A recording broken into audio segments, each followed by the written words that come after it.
শত প্রতিকূলতার মাঝে যিনি এগিয়ে চলে সাফল্য থাকে তার হাতের মুঠোয়।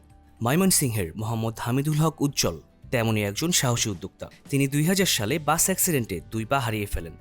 এরপর আত্মবিশ্বাস রেখে ইয়ানমার হারভেস্টারের মাধ্যমে বদলে ফেলেছেন জীবন।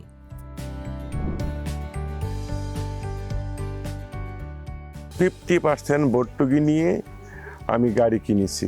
গাড়ি কিনে সুনামগঞ্জ, টাঙ্গাইল, মানিকগঞ্জ ধান কেটেছি।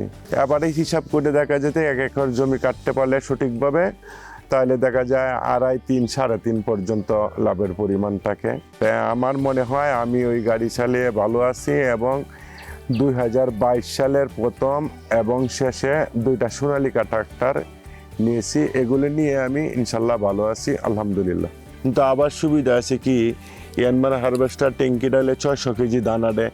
তো মোটামুটি আমনের মাঝে আমাদের এলাকায় 5 মনের বেশি ধান বেশি একটা হয় না। তাহলে দেখা গেল 3 কাঠা জমিনের ধান একসাথে আনলোড করা যায়। আমার বিয়েটা আমার অ্যাক্সিডেন্টের পরেই হয়েছে, আর আমার স্ত্রী আমার জেনে বুঝেই গ্রহণ করেছে। আমার স্বামীর আত্মবিশ্বাস দেখে আমি গ্রহণ করছি। এখন আমরা 2 সন্তান নিয়ে আলহামদুলিল্লাহ ভালোই আছি। আপনারা সবাই দোয়া করবেন। আলহামদুলিল্লাহ।